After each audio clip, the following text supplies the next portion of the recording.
รู้สึกแนวใดก็บ่ฮู้การกินข้าวเปียกขาหมูของเพิ่นมื้อนี้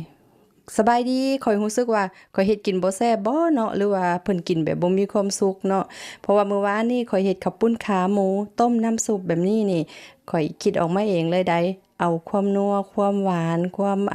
ส้มจากผักที่ต้มเข้าไปเนาะแล้วเอากระดูกขาหมูน่ะลงไปต้มอยู่2ชั่วโมงอ่อนพอดีค่ะกินเป็นข้าวปุ้นขาหมูแซ่บแต่ข้อยซอยเหยื่อบ่งามปานใดมาเช้ามื้อนี้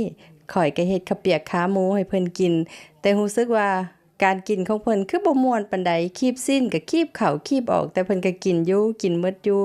ข้อยซิมเบิ่งน้ำก็นัวคักได้ปรุงน้อยหนึ่งแต่ก็แซ่บอยู่บ่หมายความว่าบ่แซ่บอาหารที่ข้อยกินนั่งคู่กับเพิ่นก็แกงเห็ดรวมแซ่บแฮงมีเห็ดปวกจิกเห็ดปวกจิกก็ออกแล้วก็มีเห็ดละโงกที่ดอกอ่อนๆคักมีเห็ดไข่นำ น้องสาวเพิ่นแกงสู่กินโอ้ยแซ่บคักถึกใจแต่สุดท้ายฮู้แล้วว่าเป็นหยังคนกินข้าวเปียกขาหมูข้อยคือบ่แซ่บปานใดแท้ก็อยากกินแกงเห็ด